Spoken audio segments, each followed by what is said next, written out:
تو نے جو مقام اور مرتبہ خلافت عطا کیا آدم کو، آدم کی ذریت اس کی اہل ثابت نہیں۔ یہ چیلنج ہے جو قرآن مجید میں آیا ہے۔ اب ایک بات یہ نوٹ کیجئے کہ اس ذریت آدم کا جو ازلی دشمن ہے ابلیس، اس کا سب سے بڑا ایجنٹ اس دنیا میں کئی ہزار برس سے یہودی ہے۔ دنیا میں انسانوں میں ان کے سب سے بڑے ایجنٹ کارندے، وہ مغضوب علیہم قوم، وہ ملعون قوم، لعن الذین کفروا من بنی اسرائیل علی لسان داؤد و عیسی ابن مریم۔ تاریخ یہ بتا رہی ہے کہ ان کی دشمنی ہمیشہ رہی، تمام انبیاء سے رہی۔ میں بنیادی طور پر قرآن اور سنت و سیرت رسول صلی اللہ علیہ وسلم کا طالب علم، اور میں نے اپنی زندگی انہی چیزوں کے درس اور تدریس میں بسر کی ہے۔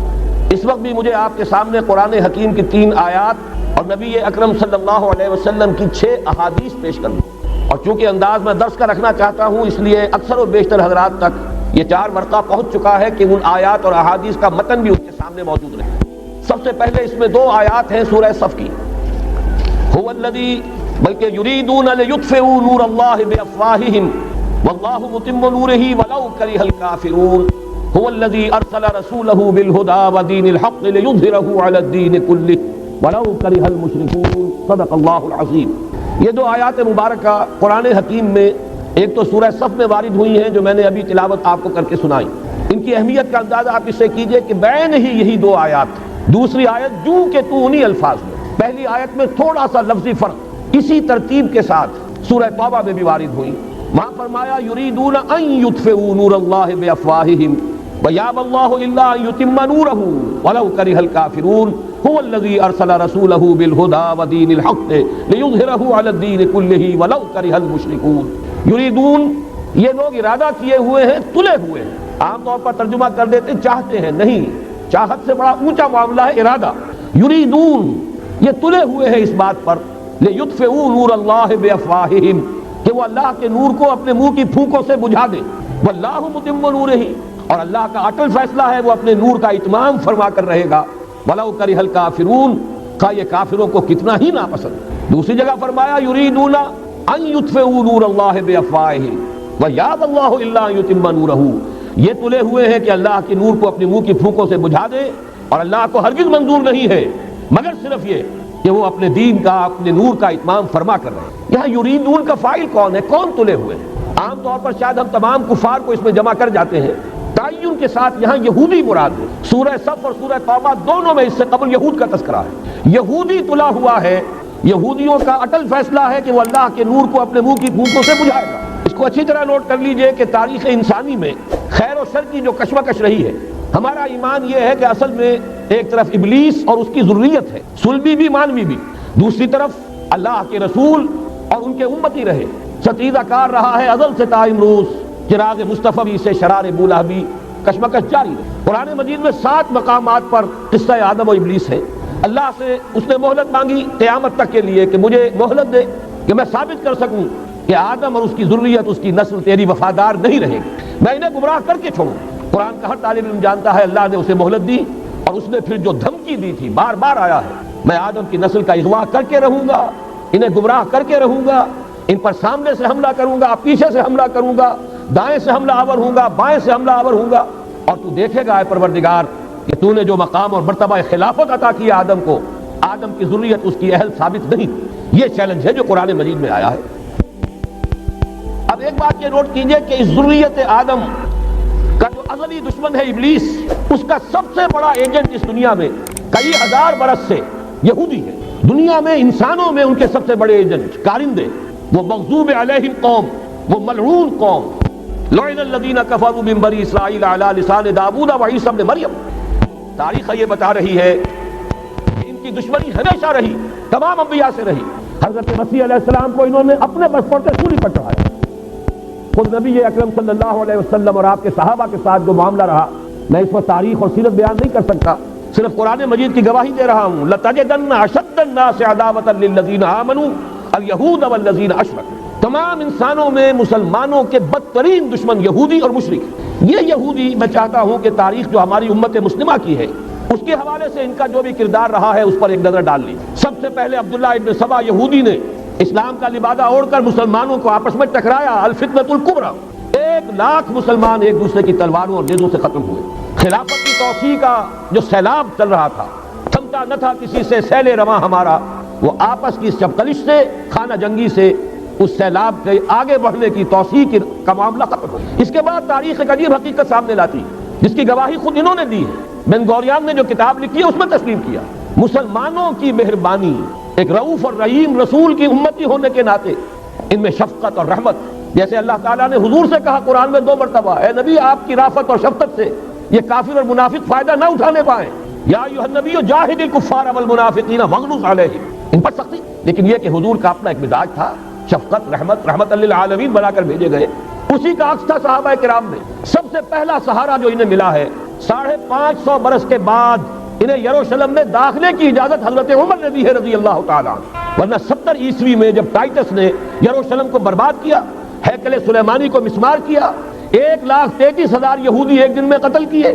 اور اس وقت سے جو جلا وطن کیا ہے تو یہ یروشلم میں داخل نہیں ہو سکتے تھے 550 برس تک، تاکہ اللہ تعالیٰ نے حضرت عمر رضی اللہ تعالیٰ عنہ کے دست مبارک پر یروشلم کو فتح کرایا، اور آپ نے پھر اس کو ڈکلیئر کیا اوپن سٹی، یہاں عیسائی بھی آئیں، یہودی بھی آئیں، اگرچہ ایک حقیقت تاریخی لوگوں کے علم میں نہیں ہے۔ یروشلم میں جو اس وقت عیسائی تھے انہوں نے جب سرنڈر کیا، انہوں نے ایک شرط پیش کی، یہ ان عیسائیوں کی طرف سے پیش کردہ شرط تھی کہ آپ چاہے یہودیوں کو یہاں آنے کی اجازت دے دیں، بسنے کی اجازت نہیں دیں گے، وہ یہاں کوئی جائیداد نہیں خرید کر سکیں گے، وہ یہاں آباد نہیں ہو سکیں گے۔ چنانچہ اس وقت سے لے کر 1917 تک کوئی یہودی فلسطین میں آباد نہیں ہو سکتا۔ البتہ اس عرصے میں جسے یہ ڈائسپورا کہتے ہیں، انتشار کا دور، تسلیم کرتے ہیں کہ ہمارا اس انتشار کے دور میں جو سنہری زمانہ ہے وہ مسلم اسپین، ہسپانیہ میں جب مسلمانوں کی حکومت قائم تھی، پھر مسلمانوں کی شفقت سے، رحمت سے، ان کی نرمی سے فائدہ اٹھا کر، اور انہوں نے وہاں سے عیسائیت بحیثیت مذہب اور یورپی اقوام ان کے اندر نقب لگائی ہے، اور واقعہ یہ ہے کہ اپنے ان ازلی دشمنوں کو انہوں نے فتح کیا۔ اس کو بھی اچھی طرح سمجھ لیجئے، مسلم اسپین سے انہوں نے آزاد خیالی، حریت فکر، اس کے عنوان سے جو کام شروع کیا تھا، اسی کے نتیجے میں یورپ میں پروٹیسٹنٹ مذہب پیدا ہوا۔ جب تک رومن کیتھولک مذہب کا وہاں غلبہ تھا، وہاں یہودیوں پہ بہت سخت پرسیکیوشن بھی ہوتی تھی، انہیں سودی کاروبار کرنے کی اجازت نہیں تھی، لیکن انہوں نے پروٹیسٹنٹس کے ذریعے سے سودی کاروبار کی اجازت لی۔ نمبر 2، آزادی کے نام پر جنسی بے راہ روی کو فروغ دیا، سود کا جال پھیلا کر مالیاتی طور پر اپنے شکنجے میں یورپ کو کس لیا۔ اور تیسری طرف سائنٹیفک جو ترقی ہو رہی تھی اس کا رخ مادہ پرستی کی طرف پھیر کر جدید دجالی تہذیب کی بنیاد ڈالی۔ علم تو بہت بڑی نعمت ہے، لیکن یہ علم انسان کے لیے مضر ثابت ہوا کیوں؟ اس لیے کہ مادہ پرستی اور الحاد، مذہب کی دشمنی جب یہ کسی قوم کے اندر آ جاتی ہے تو ظاہر ہے کہ اب جتنے وسائل اس کے پاس آ جائیں گے وہ منفی مقاصد کے لیے استعمال ہوں گے، ان کے نتیجہ انسانوں کے حق میں خیر نہیں شر کی صورت میں برآمد ہوگا، اور وہی در حقیقت آج کی یہ دجالی تہذیب۔ اس کا جو سب سے زیادہ تلخ باب ہے، ذرا نوٹ کیجئے، ماضی قریب تک رومن کیتھولک عیسائی یہودیوں کو دشمن سمجھتے تھے اور یہودیوں کو حضرت مسیح کو سولی پر چڑھانے کا مجرم سمجھتے تھے۔ اگرچہ ہمارا عقیدہ ہے کہ اللہ نے انہیں بچایا، زندہ آسمان پر اٹھایا، لیکن یہ کہ عیسائی بھی مانتے ہیں، یہودی بھی مانتے ہیں کہ ہم نے مسیح کو سولی دے دی۔ عیسائیوں کے عقیدے میں ان کا انتقال سولی پر ہوا، پھر دوبارہ زندہ ہو کر آسمان پر اٹھائے گئے۔ یہ تو ہم جانتے ہیں کہ حقیقت یہ ہے، وما قتلوہ وما صلبوہ ولکن شبہ لہم، ایک ایسے ہی ان کے لیے شبہ کی صورت پیدا کر دی گئی۔ وما قتلوہ، یقینا ہرگز قتل نہیں کیا، بل رفعہ اللہ الیہ، اللہ نے انہیں اپنی طرف اٹھا لیا۔ بہرحال انہوں نے ابھی حال ہی میں پوپ سے بھی ایک فتویٰ حاصل کر لیا ہے کہ یہودیوں پر جرم نہیں ہے، الزام نہیں ہے مسیح کو سولی دینے کا۔ تاریخ بدل گئی، جو 1900 برس تک ایک تاریخ چلی آ رہی تھی، بیک جنبش قلم پوپ صاحب نے انہیں اس ذمہ داری سے بری۔ اور آپ نے دیکھا ہوگا حال ہی میں اسحاق ریبین جب یہ واشنگٹن سے واپس آ رہا تھا، جب کچھ وقفہ پڑ گیا تھا، جو مصالحت کی گفتگو ہو رہی تھی PLO کے ساتھ، تو واشنگٹن سے واپس آتے ہوئے پوپ سے مل کر آیا ہے۔ اب ویٹیکان نے تسلیم کر لیا ہے اسرائیل کو، اب سفارت خانہ ویٹیکان کا یروشلم میں کھلنے والا ہے۔ میری اس پوری گفتگو کا حاصل کیا ہے؟ انہوں نے 3 pronged اٹیک کے ذریعے سے یورپ کو اور یورپ کے ساتھ اب امریکہ، ان دونوں کو اپنے شکنجے میں کش لیا ہے، فتح کر کے۔ یہ وہ بات تھی جو علامہ اقبال اس صدی کے آغاز میں دیکھ آئے تھے، فرنگ کی رگے جہاں پنجہ یہود میں ہے۔ وہ تو صرف ایک قوم تھی، جرمن قوم، جسے کچھ عرصے کے بعد احساس ہو گیا کہ یہودی کس شے کا نام ہے۔ نتیجتاً یہودیوں کے قول کے مطابق 60 لاکھ یہودیوں کو اس نے قتل کیا۔ لیکن اس کے علاوہ جس کو آج کل ویسٹ کہا جاتا ہے، وائٹ اینگلو سیکسن پروٹیسٹنٹس، ان کے اوپر مکمل تسلط ہے یہودیوں کا، وہ یہودیوں کے اعلی کار بنے ہوئے ہیں۔ سود کے ذریعے سے مالیاتی شکنجے میں جکڑا ہوا ہے۔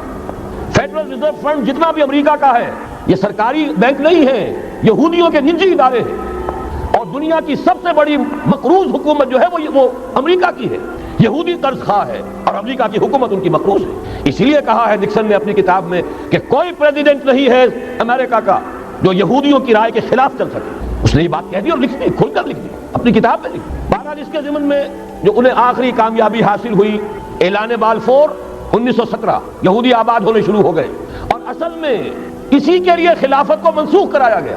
سلطان عبد الحمید، اگرچہ یہ ترکی خلافت جو ہے مرد بیمار کمزور، پھر بھی وہ مسلمانوں والا جذبہ اتنا تھا، انہیں بڑی سے بڑی رشوت پیش کی گئی تھی۔ ظاہر بات ہے یہودیوں سے بڑھ کر رشوت دینے والا کون ہو سکتا ہے، جن کے ہاں ایسے بینکر ہوں جو 40 بلین ڈالر کا ایک چیک لکھ سکیں۔ پھر یہ کہ ان پر سیاسی دباؤ بہت ڈالا گیا۔ انہوں نے جب تک خلافت عثمانیہ برقرار رہی، یہودیوں کو فلسطین میں آباد ہونے کی اجازت نہیں دی، کہ جو معاہدہ کیا تھا حضرت عمر نے رضی اللہ تعالیٰ عنہ، خلیفہ ثانی نے، خلیفہ راشد نے، ہم اس کے پابند ہیں، اور ہم یہاں یہودیوں کو آباد ہونے کی اجازت نہیں دیں۔ لہذا انہوں نے اس خلافت ہی کا بستر طے کرایا، اس لیے کہ نہ رہے بانس نہ بجے بانسری، نہ مسلمانوں کی وحدت ملی کی کوئی علامت دنیا میں باقی رہے، اور نہ مسلمان کسی مسئلے پر جمع ہو کر کوئی موقف اختیار کر سکے۔ اعلان بالفور کے نتیجے میں آباد کاری شروع ہوئی۔ 1948 میں اسرائیل قائم ہو گیا، معجزہ ہو گیا۔ 1967 میں اس کی توسیع ہو گئی۔ اس پہ ایک بات اور بھی عرض کر دوں، یہ سارا کس طور سے ہوا ہے کام؟ آپ نے زائنزم کا نام تو سنا ہے، صہیونی تحریک، خود اس کا جو بابا آدم تھا، آرڈر آف الومیناٹی، 1776 یکم مئی یہ نظام قائم کیا وائساپ نے، اور اس نظام کے تحت فری میسنری اور lodges of the great Orient قائم کیے گئے۔ یہ سارا ہتھ کنڈا وہ ابلیسی نظام، اس کی تفصیل ایک کینیڈین آتھر نے لکھی ہے کتاب میں، پاؤنز ان دی گیم۔ یہ سارا دھندا ایک شیطانی چکر ہے، ابلیسی چال ہے، اور اس کے ذریعے سے اسرائیل قائم ہوا، اور اس کی توسیع بھی ہوئی 1967 میں۔ اب یہاں تک پہنچنے کے بعد ان کے پیش نظر بقیہ دنیا کی تسخیر اور اسے فتح کرنے کا معاملہ ہے، اور سب سے بڑھ کر اسلام کی بیخکنی اور اس کا راستہ روکنا، یہ ان کے پیش نظر ہے۔ یریدون لیطفئوا نور اللہ بافواہہم۔ صورت اس وقت کیا ہے؟ یورپ اور امریکہ سے آپ مشرق کی طرف آئیے، پہلے عالم عرب ہے، عرب مسلم ورلڈ، مجھے یہ کہتے ہوئے سخت دکھ ہو رہا ہے، پورا عالم عرب وہ فتح کر چکے۔ وہ عرب ممالک کے جو اسرائیل کے ساتھ کسی میز پر بیٹھ کر گفتگو کرنے کو تیار نہیں تھے، آپ دیکھ رہے ہیں کہ لائن لگ گئی۔ کبھی صرف انور سادات نے ریکگنائز کیا تھا، پوری دنیا میں شور مچا تھا، اس پر لعنت ملامت ہوئی تھی۔ اب تو ایک ایک کر کے، وہ شاہ حسن ہو چاہے شاہ حسین ہو، اب تو وہاں سے ویزے ختم ہو رہے ہیں۔ سعودی عرب اور امارات، انہوں نے جو کچھ کاروباری بندشیں لگائی ہوئی تھی وہ ختم کر دی گئی، ان میں نرمی پیدا کر دی گئی۔ یہ صورتحال ہے کہ واقعتاً ان کی جو عالمی تسخیر کا پروگرام ہے وہ آگے بڑھ رہا ہے، اور بدقسمتی سے امت مسلمہ کا جو قلب ہے، اس امت کا قلب امیین پر مشتمل ہے۔ هو الذی بعث فی الامیین رسولا منہم یتلو علیہم آیاتہ ویزکیہم الی آخر الآیہ۔ حضور بھی امی تھے، انہی میں سے تھے صلی اللہ علیہ وسلم، لیکن آج وہ قلب جو ہے عالم اسلام کا، وہ یہودیوں کے شکنجے میں کسا جا چکا۔ اکثر وہاں کے جو حکمران ہیں، امریکہ کے ایجنٹ ہیں، اسٹوڈز۔ یہ حالات جہاں تک عالم عرب کا تعلق ہے، تلخ حقائق ہیں جو بیان کر رہا ہوں، اس لیے کہ آپ کے سامنے رہنا چاہیے۔ یہ جو اقبال نے کہا کہ دنیا کو ہے پھر مار گئے روح و بدن پیش، ابلیس نے پھر اپنے درندوں کو ابھارا، اللہ کو پا مر دیے مومن پہ بھروسہ، ابلیس کو یورپ کی مشینوں کا سہارا۔ یہ دوبارہ ایک بہت بڑے پیمانے پر حق و باطل کا گھمسان کا رنگ پڑنے والا ہے۔ ملاحم کی جو حضور صلی اللہ علیہ وسلم نے پیشین گوئیاں فرمائی، الملحمۃ العظمیٰ، تاریخ انسانی کی عظیم ترین جنگ جو ابھی آنے والی ہے، اس کو سمجھ لیجیے اچھی طریقے سے کہ اس میں جو قوتیں ایک دوسرے کے مقابل آ رہی ہیں وہ کون سی۔ نیو ورلڈ آرڈر کہنے کو امریکہ کے زیر قیادت ہے، حقیقت میں امریکہ خود یہودیوں کے پنجے میں، یہ وہی ابلیسی طاقت ہے جو آگے بڑھ رہی ہے۔ عالم عرب کو فتح کرنے کے بعد اب ان کے پاس اگلا عالم اسلام کا حصہ ہے، غیر عرب مسلم ورلڈ۔ ایران ہے، اس کے شمال مشرق میں ترکستان ہے، روسی اور چینی، مشرق میں افغانستان ہے، پاکستان ہے، یہ ایک بہت بڑا سالڈ بلاک ہے۔ اس کے بعد اگرچہ ہندوستان آتا ہے، بھارت، ظاہر بات ہے کہ وہاں مسلمان اقلیت میں ہیں سوائے کشمیر کے، لیکن یہ نوٹ کیجئے کہ وہاں بھی کم سے کم 15-18 کروڑ مسلمان موجود ہیں۔ آج بھی دنیا کا سب سے بڑا ملک جس میں مسلمانوں کی تعداد اور جن کی نفری سب سے بڑھ کر ہے وہ بھارت ہے۔ اس کے بعد پھر انڈونیشیا، ملائیشیا ہے، اس سے آگے ہے پھر فار ایسٹ، ابھی انہیں فتح کرنا ہے۔ نیو ورلڈ آرڈر کا یوں سمجھیے کہ ابھی یہ ہارڈ نٹ ٹو کریک، ابھی ایک لوہے کا چنا ہے چائنا کی شکل میں موجود۔ اور مجھے یاد آ رہا ہے ڈی گال کے الفاظ بہت سے لوگوں نے سنے ہوں گے، اس نے کہا تھا کہ ہم نے خامخواہ روس کو اپنا دشمن بنا لیا ہے، وہ تو ہمارا بھائی ہے، وائٹ ریسس، وہ تو بنیادی طور پر یورپین قوم ہے۔ Beware of the yellow masses of the east, تمہیں گھبرانا چاہیے، تمہیں خبر لینی چاہیے وہ مشرق بعید کے جو زرد رو لوگ ہیں، China, Indo China, Japan, yellow list, ابھی اس نیو ورلڈ آرڈر کے لیے جو فتح عالم اور تسخیر عالم کا پروگرام ہے، اس میں پہلے غیر عرب مسلمان دنیا اور پھر یہ فار ایسٹ کا خاص طور پر یلو ماسز یہ ہے کہ جنہیں ابھی انہیں ٹیکل کرنا ہے۔ اور اسی لیے میں عرض کرنا چاہتا ہوں، حقائق ہمارے سامنے رہنا چاہیے۔ یہ 45 برس کے بعد امریکہ کو کیسے خیال آ گیا کہ کشمیر کا مسئلہ واقعی ہے، ساقی نے کچھ ملا نہ دیا ہو شراب میں؟ یہ کہاں سے رابن رافیل آئی پچھلے سال اور مسئلے کو زندہ کر کے چل دی؟ ہم خوش ہوئے، امریکہ نے مان لیا۔ حقیقت میں امریکہ کی نظر ہے اور وہ اس کو چاہتے ہیں کہ کوئی دوسرا اسرائیل بنائے، آزاد بنا کر اس کو اپنے تسلط میں لے۔ اس لیے کہ اگر جو پروگرام ہے، اگر وہاں پر فرض کیجئے بہت مطالبہ ہمارا مان لیا جائے، پلیبسائٹ کرایا جائے، اس کا نتیجہ کیا ہوگا؟ آپ کو آزاد کشمیر سے بھی اپنی فوجیں نکالنی پڑیں گی، آپ کو گلگت اور بلتستان سے بھی فوجیں نکالنی پڑیں گی، بھارت بھی ادھر سے فوجیں نکالے گا، اور رہ جائے گا کون؟ یہ ٹھاٹ پڑا رہ جائے گا جب لا چلے گا بنجارا، میں کون جائے گا؟ پھر تو وہی راج کرے گا جو UN پر قابض ہے، اور پھر ظاہر بات ہے کہ اس کے پاس دولت کے انبار اور جو بھی ان کی چالاکیاں اور ہوشیاریاں ہیں، ہو سکتا ہے کہ وہ اسے ایک نئے اسرائیل کی شکل دے دے۔ بہرحال ایک طرف تو بدی کی یہ قوتیں ہیں، اس کے مقابلے میں خیر کی قوت کون سی ہے؟ خیر کی توقع کہاں سے؟ اس سے پہلے کہ میں اس موضوع پر آؤں، اب میں آپ کے سامنے وہ نوید خلافت جو میری آج کی گفتگو کا عنوان ہے، اگرچہ کنٹراسٹ بہت بڑا ہے، حالات اتنے خراب، خیر کی کوئی امید نہیں، کہیں سے کوئی اچھی خبر نہیں آتی، لیکن یہ کہ وہ نوید خلافت سب سے پہلے تو انہی دونوں آیات کے حوالے سے واللہ متم نورہ ولو کرہ الکافرون، اللہ لازماً اپنے نور کا اتمام فرما کر رہے گا چاہے یہ کافروں کو کتنا ہی ناگوار ہو۔ ومکروا ومکر اللہ واللہ خیر الماکرین، شر کی قوت اپنی چالیں چل رہی ہے، اللہ کی اپنی تدبیریں ہیں، جو آخری نتیجہ نکلنے والا ہے وہ کیا ہے؟ هو الذی ارسل رسولہ بالہدی ودین الحق لیظہرہ علی الدین کلہ ولو کرہ المشرکون۔ دیکھیے جب میں آیت آپ کو سنائی، مسلمانوں کے سب سے بڑے دشمن کون؟ یہودی اور مشرک۔ پہلی آیت میں یہودیوں کا تذکرہ ہوا، انہیں مشرک نہیں کہا، کافر کہا۔ یریدون لیطفئوا نور اللہ بافواہہم واللہ متم نورہ ولو کرہ الکافرون۔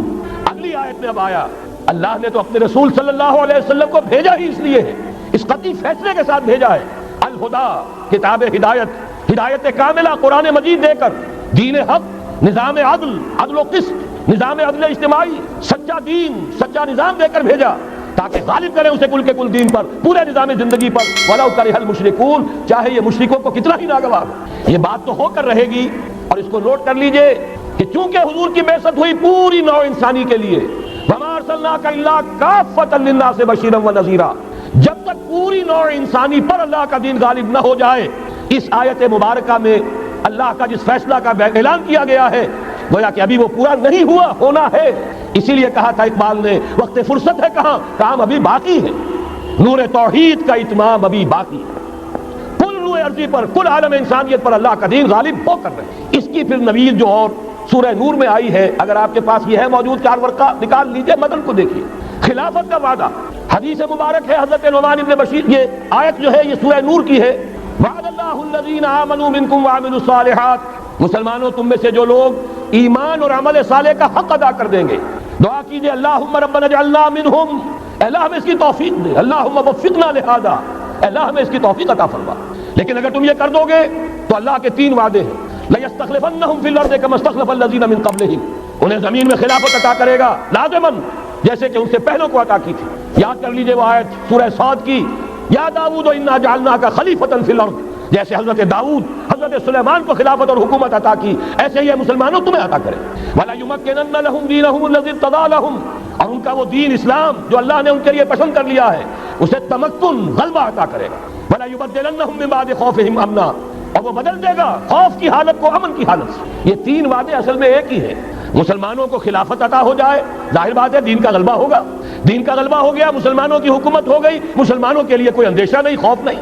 اب نوٹ کیجئے تاریخی اعتبار سے جو اب وہ خیر کی بات چلنی شروع ہوئی، یہ آیت نازل ہوئی ہے سن 5 کے اواخر میں یا سن 6 کے شروع میں، چونکہ صحابہ کرام دونوں شرطیں پوری کر چکے غزوہ احزاب میں، اپنے صبر اور مسابرت، اپنی استقامت، اپنی قربانی، اس کا پورا ثبوت دے چکے، جبکہ وہ رضیہ یہ شعر پڑھ رہے تھے، نحن الذین بایعوا محمدا علی الجہاد ما بقینا ابدا، ہم وہ لوگ ہیں جنہوں نے محمد سے صلی اللہ علیہ وسلم جہاد کی بیعت کی ہے، اب یہ جاری رہے گا جب تک جان میں جان دے۔ لہذا شرطیں چونکہ پوری ہو چکی، لہذا اللہ کی طرف سے اس کی جزا، اس کا بدلہ، وعدہ شروع ہو گیا پورا ہونا۔ سن 6 میں صلح حدیبیہ ہو گئی، انا فتحنا لک فتحا مبینا۔ سن 7 میں خیبر فتح ہو گیا، 8 میں مکہ فتح ہو گیا، 9 میں پورے عرب کی صفائی کر دی گئی، موپنگ اپ آپریشن۔ فَإِذَا انْسَلَخَ الْأَشْهُرُ الْحُرُمُ فَاقْتُلُوا الْمُشْرِكِينَ حَيْثُ وَجَدتُّمُوهُمْ۔ گویا کہ پورے جزیرہ نما عرب پر وہ نظام قائم ہو گیا، اللہ کی حکومت اور اس کے نیک بندوں کی خلافت۔ اس کے بعد کل 24 برس میں یہ نظام کہاں سے کہاں پہنچا، ترکستان کے علاقے سے لے کر اور شمالی افریقہ کا اکثر و بیشتر علاقہ شامل۔ یہاں اب اللہ کا نور جگمگا رہا ہے، توحید کا ڈنکا بج رہا ہے۔ البتہ جیسا کہ میں عرض کر چکا ہوں، پھر وہ یہودی سازش، آپس کا اختلاف، خانہ جنگی، قدم رک گئے۔ نہ صرف یہ کہ قدم رک گئے، حادثہ اس سے بھی بڑا ہوا، زوال شروع ہو گیا۔ یہ جو اس کے بعد سے آج تک ہماری کی بالادستی کو قبول کرے، میثاق مدینہ، یہ تو اصل میں جد و جہد کے دوران کا ایک مرحلہ ہے۔ دوران میں تو کبھی صورتحال بدلتی ہے، تدبیریں ہوتی ہیں، صلح بھی ہوتی ہے، جنگ بھی ہوتی ہے۔ آخری فیصلہ قرآن کا کیا ہے؟ مسلمان اور غیر مسلم مل کر ایک امت نہیں بن سکتے، ایک ملت نہیں بن سکتے۔ اسی بنیاد پر پاکستان بنایا۔ دو قومی نظریے کا سب سے بڑا پرچارک علامہ اقبال، وطنی قومیت کی نفی کرنے والا شدید ترین الفاظ میں علامہ اقبال، اور اس کے فرزند جو ہے وہ ایک قوم ہونے کا تصور دے رہے ہیں مسلمانوں اور غیر مسلموں کو۔ یہاں تو ایک ہی راستہ ہے۔ صحابہ کرام کی فوجیں جب نکلی جہاں گئیں، تین آلٹرنیٹو، ایمان لے آؤ، ہمارے برابر کے ہوگے، بھائی ہوگے، جان مال عزت آبرو املاک جائیداد ہر چیز جیسی ہے ویسی رہے گی، ہمارے کندھے سے کندھا لگا کر کھڑے ہوگے۔ یہ نہیں تو چھوٹے بنو، اسلام کی بالادستی قبول کرو، جزیہ دینا منظور کرو، اور یہ بھی نہیں تو صرف ایک تھرڈ آپشن ہے، آؤ میدان میں، تلوار ہمارے اور تمہارے درمیان فیصلہ کرے گی۔ یہ ہے تاریخ۔ آخری بات جو کہی گئی سورہ توبہ میں وہ تو یہ ہے، میثاق مدینہ تو ایک درمیان کی تدبیر ہے، معاہدات ہوتے ہیں۔ معاہدات تو مشرکین عرب سے ہوئے، جس کی کامل تنسیخ کی، براءۃ من اللہ ورسولہ الی الذین عاہدتم من المشرکین۔ سارے معاہدات آج ختم کیے جا رہے ہیں، اعلان عام کیا جا رہا ہے، کوئی معاہدہ نہیں ہے۔ باطل دو ہی پسند ہے، حق لا شریک ہے، شرکت میں آنا ہے، حق و باطل نہ کر قبول۔ علامہ اقبال تو یہ کہہ رہے ہیں۔ بہرحال ذہن میں رکھیے، حضرت مقداد کی اس حدیث نے بہت بڑا عقدہ حل کیا ہے۔ اسی لیے جب حضور سے یہ الفاظ سنے حضرت مقداد نے تو کہتے ہیں فقلت، میں نے اپنے دل میں یہ کہا، وَيَكُونَ الدِّينُ كُلُّهُ لِلَّهِ، یہ جو سورہ انفال میں الفاظ آئے ہیں، دین پورا کا پورا اللہ کے لیے ہو جائے گا، یہ تبھی ہوگا جبکہ کل روئے ارضی پر کوئی گھر نہ بچے، کوئی خیمہ نہ رہے جو یا تو اس کے گھر والے اور خیمے والے اسلام لے آئیں یا اسلام کی تابع داری قبول کر دیں، تب کے لیے تیار ہوں، تب ہوگا۔ اسی کو اقبال نے کہا تھا جواب شکوہ میں، وقت فرصت ہے کہاں، کام ابھی باقی ہے، نور توحید کا اتمام ابھی باقی۔ لیکن یہ جو حدیثیں میں نے آپ کو سنائی ہے، علامہ اقبال نے در حقیقت انہی کا نقشہ کھینچا ہے۔ آسماں ہوگا سحر کے نور سے آئینہ پوش، اور ظلمت رات کی سیما پا ہو جائے گی، پھر دلوں کو یاد آ جائے گا پیغام سجود، پھر جبھی خاک حرم سے آشنا ہو جائے گی۔ آنکھ جو کچھ دیکھتی ہے لب پہ آ سکتا نہیں، محو حیرت ہوں کہ دنیا کیا سے کیا ہو جائے گی۔ شب گریزہ ہوگی آخر دلوے خورشید سے، یہ چمن معمور ہوگا نغمہ توحید سے۔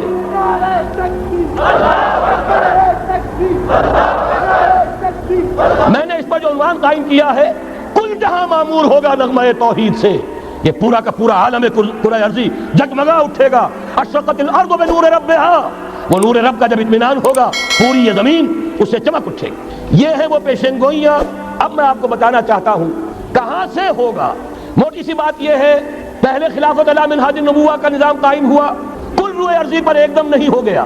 ایک ملک جزیرہ نما عرب، محمد الرسول اللہ صلی اللہ علیہ وسلم والذین معہ رضی اللہ تعالی عنہم اجمعین، ان کی جد و جہد، ایثار، قربانی، اس کے نتیجے میں جزیرہ نما عرب وہاں یہ نظام قائم ہو گیا۔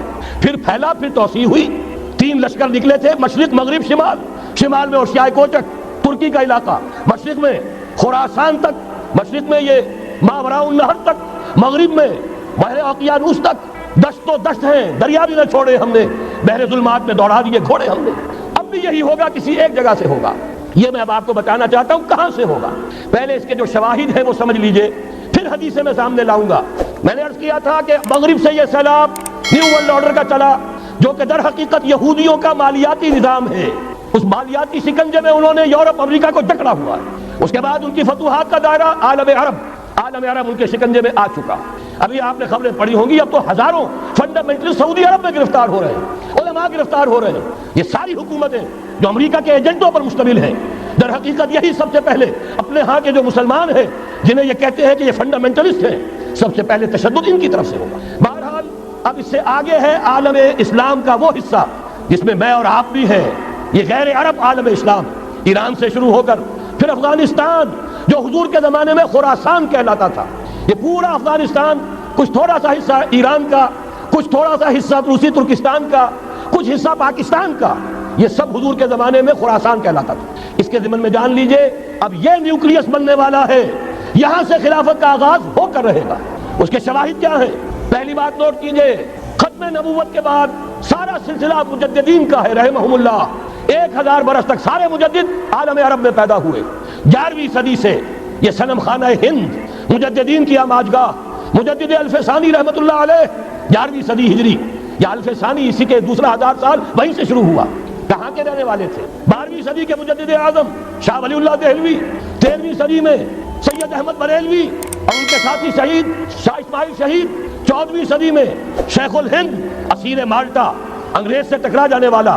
یہ مضمون ہم نے چھاپا تھا، اگرچہ چھپا تھا وہ پاکستان روزنامہ پاکستان میں، ہم نے بھی اسے چھاپا۔ اب دوبارہ جو کتاب کا شائع کیا ہے انگلینڈ میں، انگلستان میں خلافت کی اذان کے عنوان سے اسپیشل ایک جو ہے ندائے خلافت کا ایشو آیا ہے، اس میں دوبارہ ریپیٹ کیا ہے۔ اس سے آپ کو اندازہ ہوگا شیخ الہند کی شخصیت کا۔ جرمنی تک سے ان کی گفتگو چل رہی تھی، دارالخلافہ ترکی سے گفتگو چل رہی تھی، ہندوستان کو آزاد کرا کر دوبارہ اس کو ایک دارالاسلام کی شکل دینا۔ اس لیے کہ اس وقت تک آپ کو معلوم ہونا چاہیے ہندو ابھی سویا ہوا تھا۔ وہ غلامی کا جو بھی اس کے اوپر اثر پڑا تھا مسلمانوں کی 1000 سالہ غلامی کا، اس کی وجہ سے اس میں کوئی حوصلہ تھا ہی نہیں، سیاست کے میدان میں ہندو ابھی آیا ہی نہیں تھا۔ اس وقت اگر کہیں وہ تجویز کامیاب ہو جاتی، وہ برلن پلان، وہ ریشمی رومال تحریک، تو واقعہ یہ ہے کہ 30 برس اور یہ بر عظیم پاک و ہند انگریز کا غلام نہ رہتا۔ وہ تحریک نہیں۔ پھر یہ کہ اگر خلافت کو ختم کیا گیا تو احتجاجی تحریک چلی تو یہاں، اور کس شد و مت کے ساتھ مولوی اماں محمد علی کی جان بیٹا خلافت میں دے دو، پورا بر عظیم پاک و ہند گونج اٹھا۔ گاندھی کو شریک ہونا پڑا تحریک خلافت میں، کہاں گاندھی کہاں خلافت۔ پھر اور شواہد نوٹ کیجئے، وہ جو کولونیل رول بظاہر ختم ہوا ہے، تمام مسلمان ممالک بظاہر آزاد ہوئے، لیکن کہیں بھی تحریک میں اسلام کا نعرہ نہیں لگا۔ صرف ایک جگہ، پاکستان کا مطلب کیا؟ لا الہ الا اللہ، اور اس سے پھر گونج گیا پورا بر عظیم پاک و ہند، راس کماری سے لے کے درا خیبر تک، اور ادھر مکران سے لے کر چٹاگانگ تک۔ پاکستان کا مطلب کیا؟ لا الہ الا اللہ، پوری دنیا میں اس کا کوئی نعرہ نہیں لگا۔ پھر پاکستان ہے وہ ملک جہاں قرارداد مقاصد پاس ہو گئی۔ خلافت اصولی اعتبار سے ہم نے تسلیم کر لی، جب حاکمیت اللہ کی ہے، ہمارے پاس حاکمیت نہیں، ہم حاکمیت کے مدعی نہیں۔ 10 کروڑ عوام کی ایک نمائندہ اسمبلی نے قرارداد مقاصد پاس کی، یہی تو خلافت ہے۔ ہمارے پاس جو اختیار ہے اللہ کا ڈیلیگیٹڈ ہے، اور یہ انہی حدود میں استعمال ہوگا جو اصل حاکم ہے اللہ، جو اس نے متعین کر دی۔ پھر یہی وہ ملک ہے، واحد ملک پوری دنیا میں، جس میں فیڈرل شریعت کورٹ نے بینک انٹرسٹ کو ربا حرام قرار دیا ہے۔ پوری مسلم ورلڈ کے اندر اس کی کوئی مثال موجود نہیں۔ یہ شواہد، علامہ اقبال جیسا مفکر یہاں پیدا ہوا، مولانا مودودی جیسا مصنف یہاں پیدا ہوا، مولانا الیاس جیسا مبلغ یہاں پیدا ہوا، شیخ الہند جیسا مجدد یہاں پیدا ہوا۔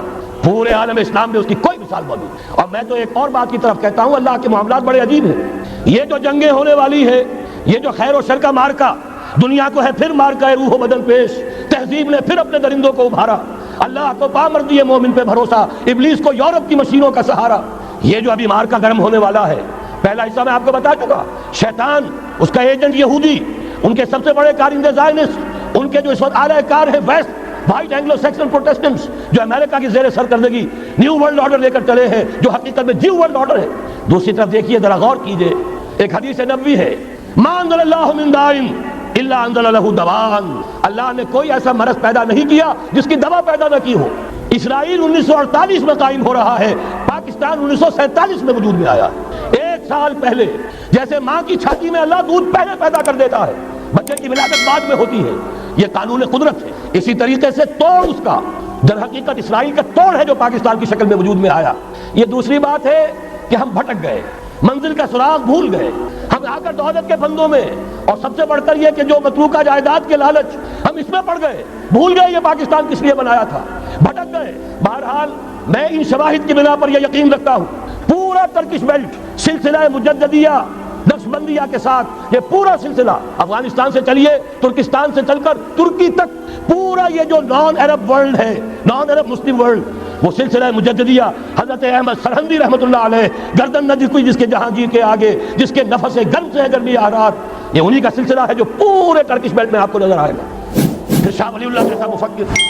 بہرحال یہ تمام شواہد ہیں، اور میرے لیے تو سب سے بڑے شواہد جو ہے، اب وہ احادیث دیکھیے جو حضور نے بیان فرمائی۔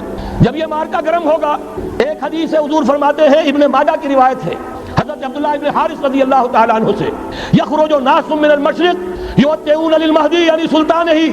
جب اس عالم عرب میں، ایک بات میں عرض کر چکا ہوں، بڑی تلخ بات ہے، عالم عرب ہمارا بہتر حصہ ہے، افضل حصہ ہے، ان کو اللہ نے فضیلت ہم سے بہت زیادہ دی ہے۔ سب سے بڑی فضیلت کہ محمد خود صلی اللہ علیہ وسلم عرب سے، یہ رتبہ بلند ملا جس کو مل گیا۔ پھر مستقل فضیلت، اللہ کا کلام ان کی زبان میں موجود ہے، مادری زبان، لہذا اگر انہوں نے کوتاہی کی، انہوں نے پیٹھ دکھائی، بہت بڑے مجرم ہیں، اس میں کوئی شک نہیں۔ اور یہی وجہ ہے یہ سارے ملاحم وہی ہونے ہیں، ایسی ایسی بھاری جنگیں، حضور فرماتے ہیں اتنے لوگ ہلاک ہوں گے کہ پرندہ اڑتا چلا جائے گا، اترنے کی جگہ نہیں ملے گی، لاشیں ہی لاشیں ہوں گی، یہ شکل ہونے والی ہے۔ اور میں تو چونکہ ایک مضمون اور کتابچے کی شکل میں بھی شائع ہو چکا ہے، اس میں کہ حضور کی اس حدیث کے حوالے سے میری امت پر بھی وہ سب کچھ وارد ہوگا جو سابقہ امت پر ہوا، اسی کے حوالے سے عرض کر چکا ہوں۔ اگر اس صدی میں ہولوکاسٹ میں 60 لاکھ یہودی مارا گیا ہے، کوئی اسی کا دوبارہ چربہ جو ہے امت مسلمہ پر بھی آنے والا ہے۔ لیکن اس کے بعد پھر ان کے لیے فوجیں جائیں گی مشرق سے، وہاں جو امام ہوں گے، جو بھی ان کو لیڈ کر رہے ہوں گے، حضرت مہدی۔ یہ تصور ذہن میں رکھیے، ہمارے مابین اور عیسائیوں کے مابین حضرت مسیح کی ذات مشترک، اگرچہ ان کا یہ عقیدہ ہے کہ وہ سولی دیے گئے، فوت ہو گئے، معاذ اللہ ثم معاذ اللہ، پھر زندہ ہو کر آسمان پر گئے، پھر آئیں گے۔ ہم کہتے ہیں نہیں، وہ سولی دیے ہی نہیں گئے، وہ زندہ آسمان پر اٹھائے گئے، واپس آئیں گے۔ گویا کہ بہت حد تک اشتراک ہے، لیکن ایک اختلاف بھی ہے۔ اسی طرح حضرت مہدی کے بارے میں شیعہ اور سنی تصورات میں اتفاق بھی ہے، اختلاف بھی ہے۔ یقیناً امت مسلمہ، امت عرب، مجھے تو اقبال کا وہ شعر یاد آتا ہے، خون اسرائیل آ جاتا ہے آخر جوش میں، توڑ دیتا ہے کوئی موسیٰ طلسم سامری، تو کیا خون اسماعیل جوش میں نہیں آئے گا؟ حضرت اسماعیل کی نسل میں حضور، اور حضور کی صاحبزادی حضرت فاطمہ رضی اللہ تعالی عنہا، حضور نے فرمایا میری اس بیٹی کی نسل میں اللہ تعالیٰ ایک شخص کو اٹھائے گا جو اس وقت مسلمانوں کی قیادت کرے گا۔ یہ چیز ہمارے اور اہل تشیع کے مابین مشترک، فرق یہ ہے وہ سمجھتے ہیں کہ ان کے 12ویں امام کہ جو آج سے 1200 برس قبل روپوش ہو گئے تھے وہ ظاہر ہوں گے، ہمارے نزدیک نہیں، وہ پیدا ہوں گے، نو مولود ہوں گے، عام انسانوں کی طرح آئیں گے، ہوں گے نسل فاطمہ میں سے رضی اللہ تعالی عنہا، اور وہ اس وقت عربوں کی قیادت کریں گے۔ خون اسماعیل آ جائے گا آخر جوش میں، اور کوئی حضرت مہدی وہ آئیں گے اور اٹھیں گے اور قیادت کریں گے، دجال سے مقابلہ کریں گے اور اس ملاحم کے اندر قیادت فرمائیں گے، لیکن ان کی مدد کے لیے مشرق سے فوجیں آئیں گی۔ گویا کہ پہلے مشرقی کسی ملک میں یہ نظام قائم ہو چکا ہوگا، کوئی ایسی طاقت وجود میں آ چکی ہوگی کہ جب وہاں بھٹی دہکے گی تو وہاں کے مسلمانوں کی امداد مشرقی ممالک سے جائے گی۔ اور ایک دوسری حدیث میں، یہ تو ترمذی کی روایت ہے، کتب حدیث میں تیسرے نمبر پر کتاب یہی ہے، صحیح بخاری، صحیح مسلم، پھر یہ جامع ترمذی، اس میں حضرت ابو ہریرہ سے روایت ہے، یخرج من خراسان رایات سود۔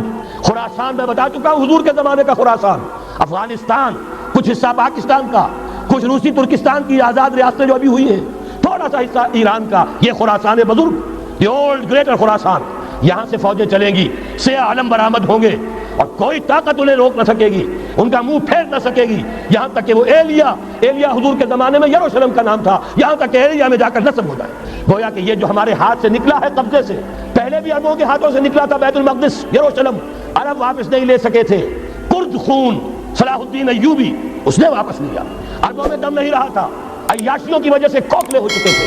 میں تجھ کو بتاتا ہوں تقدیر امم کیا ہے، شمشیر و ثنا اول، طاؤس و رباب آخر۔ یہی وجہ ہے کہ تقریباً 20 صدی کے بعد ان کی حکومت ختم، آسمانہ حق و خون میں بارک بر زمین بر زوال ملک مستعصم امیر المومنین۔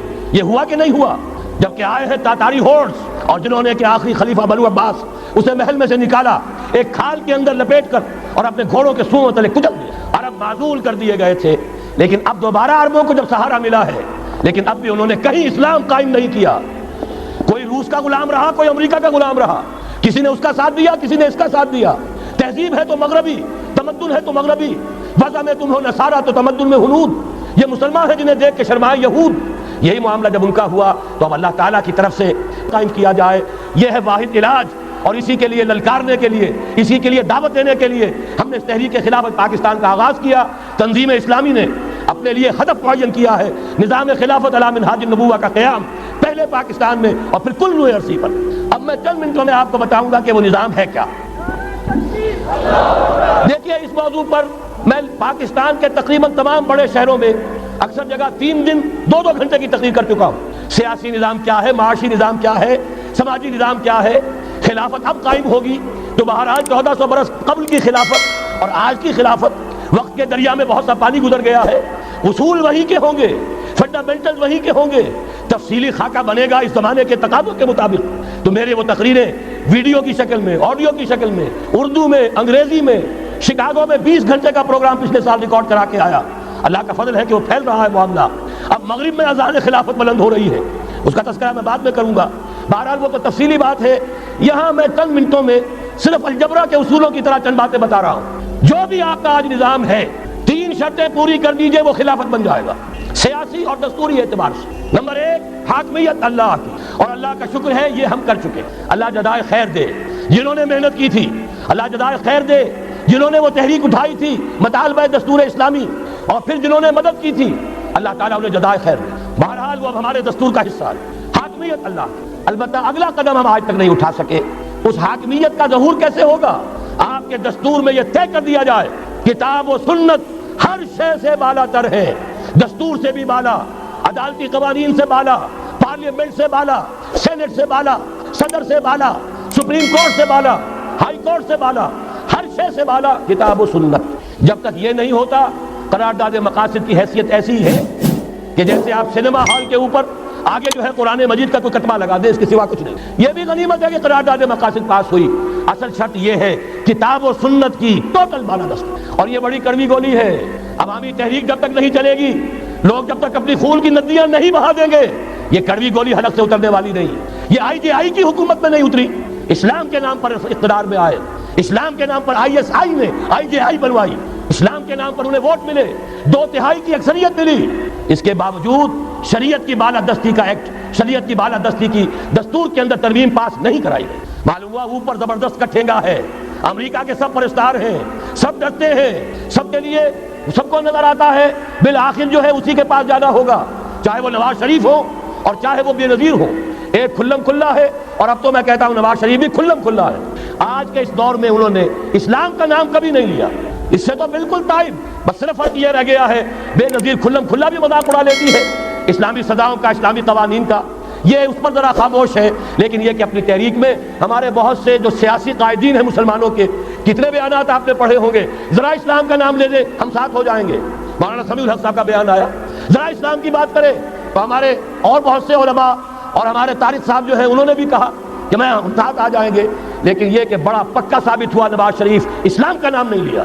یہ بات جان لیجئے، یہ اس کے بغیر، قربانی کے بغیر اصل یہی منزل ہے، اصل کٹھن یہی ہے کہ کتاب و سنت کی بالادستی، اس کو قبول کرنا، اختیار کرنا، یہ بغیر عوامی تحریک کے، بغیر قربانیوں کے ممکن نہیں ہوگا۔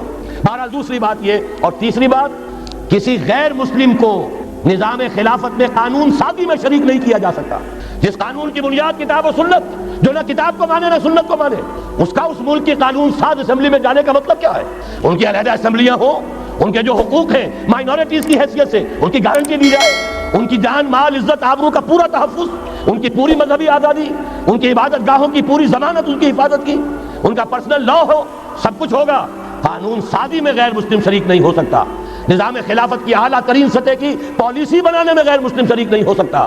یہ معاملات ہمیں، یہ کڑوی گولیاں ہیں، لیکن صرف 3 گولیاں ہضم کر لیجئے، یہ نظام خلافت کا نظام بن جائے گا۔ البتہ چوتھی بات اور عرض کر دوں، وہ کہتا ہوں بہتر ہے کہ اس پارلیمانی نظام کی لعنت جو انگریزوں کے وراثت کے طور پر ہمیں ملی ہے، اسے چھوڑ کر صدارتی نظام اختیار کیا جائے۔ وہ صدارتی نظام جو نظام خلافت سے قریب تر ہے، انہوں نے ہم سے لیا ہے۔ اقبال نے کہا ہے، ہر کو جا بینی جہان رنگ و بو، زاں کے از خاکش برو یا دارزو، یا نور مصطفیٰ اورا بہاس، یا ہنوز اندر تلاش مصطفیٰ۔ اگر کوئی اچھائی ان کے پاس ہے وہ نور مصطفیٰ سے مانگی ہوئی ہے۔ یہ خلافت کے نظام کا چربہ ہے۔ ایک شخص کو منتخب کرو، اب اسے اختیار دو، اس کے ہاتھ کھلے رکھو، اسے کام کرنے دو۔ ہاں امپیچمنٹ کا نظام ہو، غلط ہو تو اسے سیدھا کرنے کا نظام ہو، اس کے لیے آپ امپیچمنٹ کا نظام آج کی جو امریکہ کی حکومت ہے اس میں بھی ہے۔ اور کیسا ہے کہ ذرا سا اندیشہ ہوا تھا اور نکسن صاحب جو بھاگ کھڑے ہوئے تھے۔ تو میرے نزدیک صدارتی نظام اور چھوٹے صوبے یہ بڑے بڑے صوبوں کی ضرورت نہیں ہے، چھوٹے صوبے ہوں، لوگوں کو سہولتیں ہوں، ہر علاقے کے لوگوں کو معلوم ہو کہ ہمارے معاملات ہمارے اپنے ہاتھ میں ہیں، ان کے اندر کوئی احساس جو ہے محرومی کا پیدا نہ ہونے پائے، اس لیے کہ وہی چیز ہے جو سیاہی گھول دیتی ہے۔ کون سیاہی گھول رہا ہے وقت کے بہتے دریا میں؟ یہ ساری سیاہیاں جو سندھ میں گھل رہی ہیں، بلوچستان میں گھل رہی ہیں، سرائکی کے علاقے میں گھل رہی ہیں، ان سب کا علاج ہے چھوٹے صوبے بناؤ، لیکن یہ چیزیں خلافت کی شرائط میں سے نہیں ہیں۔ بہتر بات ہے، دنیاوی اعتبار سے بہتر بات ہے، انتظامی اعتبار سے بہتر بات ہے، باقی اصل شرائط تین: اللہ کی حاکمیت کا اقرار جو قرارداد مقاصد میں بالفعل ہے، کتاب و سنت کی ٹوٹل بالادستی، سپریم کورٹ کو اختیار دیجئے، وہاں جا کر کوئی بھی شہری پاکستان کا کوئی بھی عالم دین اگر ثابت کر دے فلاں قانون، فلاں ہدایت، فلاں انسٹرکشن، فلاں کوئی حکم جو دیا گیا ہے کتاب و سنت کے منافی ہے، فوراً کالعدم ہوگا۔ اور تیسری بات، غیر مسلم پروٹیکٹڈ مائنورٹی ہوں گے، ان کی جان مال عزت آبرو کی حفاظت ہوگی، لیکن یہ کہ وہ برابر کے قانون سازی کے حق میں شریک نہیں ہو سکتے، اس لیے کہ یہاں کتاب و سنت منبع ہے قانون کا جس کو وہ تسلیم نہیں کرتے۔ اسی طرح یہ معاشی نظام، موجودہ سرمایہ دارانہ نظام، بہت بڑی لعنت، بہت بڑی لعنت، بہت بڑی لعنت، لیکن جیسے آپ کو معلوم ہے آج ہی ابو جہل کہہ دے لا الہ الا اللہ محمد الرسول اللہ، مسلمان بن جاتا۔ کلمہ تو ایک ہی تھا نا۔ ابو طالب کے پاس جب وفد گیا تھا رؤسائے قریش کا، اور انہوں نے کہا تھا کہ اپنے بھتیجے کو روک لو ورنہ اب ہم جو تمہاری بھی رعایت اب نہیں کریں گے، میدان جنگ میں آ جاؤ۔ ابو طالب نے کہا تھا میرا بھتیجا تم سے کیا مانگا؟ ایک کلمہ، ایک کلمہ لا الہ الا اللہ، اور تو اس کا کوئی مطالبہ نہیں۔ انہوں نے کہا، ابو سفیان اس وقت تک کیونکہ ابھی کفر میں تھے، شرک میں تھے، انہوں نے کہا وہ ایک کلمہ جو وہ مانگ رہا ہے وہ ہمارے سارے معبودوں کی نفی کر دیتا ہے، وہی تو سب سے بڑی مصیبت ہے۔ تو میں آپ کو بتا رہا ہوں تین چیزیں اس سرمایہ دارانہ نظام میں سے نکال دیجئے، یہ اسلامی نظام بن جائے گا۔ تفصیل میں جانے کا موقع نہیں ہے، میں فارمولہ دے رہا ہوں۔ تفصیل میں نے عرض کیا، میرے کیسٹس ہیں، کتابیں ہیں، وہ خطبات خلافت اب کتابی شکل میں بھی آ جائیں گے، انگریزی میں ویڈیو کیسٹ ہے، اردو میں ہے، بڑے بڑے شہروں میں خطبات دے چکا ہوں، مواد موجود ہے، لیکن اس وقت فارمولہ بتا رہا ہوں۔ تین چیزیں نکال دیجئے۔ نمبر ایک، سود نکال دیجئے، اس میں بھی اللہ کے فضل و کرم سے پیش رفت ہمارے ہاں ہوئی، فیڈرل شریعت کورٹ نے فتویٰ دیا اور اتنا زبردست ججمنٹ لکھا ہے، پوری دنیا کے لیے رہنمائی کا ذریعہ بن جائے گا۔ یہی وجہ ہے کہ مجھے معلوم ہوا ہے موجودہ حکومت نے اس کی اشاعت روک دی ہے۔ باہر کے ممالک سے ڈیمانڈ، میں جب انگلستان میں تھا ابھی 2 مہینے قبل، وہاں کچھ لوگوں کے سامنے تذکرہ کیا، انہوں نے کہا ہمیں منگا کے دیجئے، بنگلہ دیش کے مسلمان تھے، ہمیں منگا کے دیجئے۔ میں نے یہاں لکھا، معلوم ہوا کہ نہیں، وہ مل ہی نہیں رہا، بلکہ کہہ دیا گیا اسے مت چھاپو، اس کی اشاعت بند، اس لیے کہ وہ کلمہ خیر کہیں پھیل نہ جائے۔ یہودی کا اگر علاج ہے، جیسے آپ نے سنا تھا بچپن میں کہانیاں، دیو کی جان ایک طوطے کی گردن میں ہے، طوطے کی گردن مروڑ دو گے دیو مر جائے گا۔ یہودی کی جان سود میں ہے۔ یہ سارا ہتھ کنڈا اس کا جو ہے، جو ورلڈ ڈومینیشن یہودی چاہ رہا ہے، وہ مالیاتی نوعیت کی ہے۔ وہ اپنی حکومت قائم نہیں کرنا چاہتا۔ حکومت کے تو بڑے کھکھیڑ ہوتے ہیں، بڑی ذمہ داریاں ہوتی ہیں، لوگوں کی تنقیدیں سننی پڑتی ہیں، بھوکے بھیڑیے کبھی ٹوٹ پڑتے ہیں، لہذا ان کو چھوڑو، حکومت وہ خود کریں۔ ہاں وہ محنت کریں حیوانوں کی طرح، ملائی ہمارے پاس آتی چلی جائے، زندہ رہنے کی حد تک تو ان کو دیں گے، جیسے ٹانگے والا گھوڑے کو بھی آخر دانہ تو ڈالتا ہے کہ اگلے دن پھر اسے جوتنا ہے ٹانگے کے اندر، لیکن اصل کمائی تو اس کی ہے جو ہو رہی ہے۔ صرف یہ مالیاتی نظام اور اس کا ایک ہی لفظ کے اندر توڑ ہے، سود ختم اور یہود کی گویا کہ جان نکل جائے گی۔ یہی وجہ ہے جیسے ہی فیڈرل شریعت کورٹ کا فیصلہ آیا تھا، وہ جو کوئی چیزیں پائپ کے اندر پڑی ہوئی تھی مدد کی، وہ بھی روک لی گئی۔ یہ قوم کدھر جا رہی ہے؟ یہ تو ہمارے ہاتھ سے نکلی جا رہی ہے، اور جب تک کہ اس کے خلاف IJI کی حکومت کو سپریم کورٹ میں اپیل میں نہیں پہنچا دیا، اس وقت تک یہ ہے $1 جو ہے کہیں سے ادھر سے ادھر ہلنے نہیں دیا۔ یہ ہے حقائق، اصل میں ان کو سمجھ لیجیے۔ سود نکال دیجئے، جوا، اسپیکولیشن، فارورڈ ٹریڈنگ کی وہ ساری صورتیں جو صرف بیع سلم ایک جائز ہے، باقی ساری صورتیں حرام ہیں، ان کو نکال دیجئے، اور جاگیرداری ختم کر دی۔ جاگیرداری ختم کرنے کے لیے حضرت عمر کی شمشیر لانی ہوگی، شمشیر فاروقی۔ ان کا یہ فتویٰ تھا، اجماع تھا کہ جو ملک، جو علاقے بزور شمشیر فتح ہوئے ہیں، وہ کسی کی انفرادی ملکیت نہیں رہیں گے، وہ امت مسلمہ کی اجتماعی ملکیت ہے۔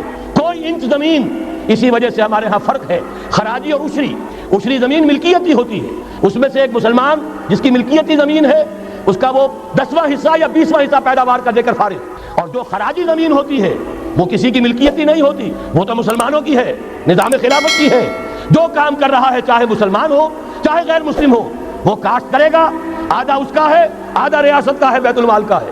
یہ ہے نظام خراجی کا اور عشری کا فرق۔ اور حضرت عمر نے طے کر دیا تھا رضی اللہ تعالیٰ عنہ کہ جتنے علاقے فتح ہوئے، یہ مصر ہے، یہ عراق ہے، یہ شام ہے، یہ ایران ہے، ساری زمینیں مسلمانوں کی اجتماعی ملکیت۔ کام کرنے والے چاہے یہودی ہوں، چاہے مجوسی ہوں، چاہے عیسائی ہو, چاہے وہ مسلمان ہو جائیں, زمین خراجی رہے گی, زمین سے خراج جائے گا بیت المال میں تاکہ تمام امت کی بہبود میں صرف ہو سکے. 3 کام کر دیجئے, باقی ساری market forces, free economy, personal incentive, personal ownership, ساری چیزیں, سارے اصول جس کی وجہ سے کہ سرمایہ داری کو فتح حاصل ہوئی ہے کمیونزم کے اوپر, وہ سارے اصول اسلام کے اندر موجود ہیں. لیکن سود نکال دو, جوا نکال دو, جاگیرداری نکال دو, اب آؤ اوپن کمپٹیشن, سرمایہ کاری کرو. ابھی آپ نے نظم پڑھی, سرمایہ داری کو ختم کرنا ہے, سرمایہ کاری کو فروغ دینا ہے. یہ ہے اسلام کا نظام معیشت. البتہ اس میں چوتھی چیز, کفالت عامہ کے لیے زکوٰۃ کا نظام مکمل قائم کرو. ہر شہری کی بنیادی ضروریات کی پوری ذمہ داری اور کفالت نظام خلافت لیتا ہے. یہاں پھر میں مجبور ہوں کیا کروں, لیکن جب پھر گیا قیامت کا, بات پہنچی تیری جوانی تک, خلافت کا تذکرہ ہو اور حضرت عمر کا ذکر نہ آئے, ناممکن.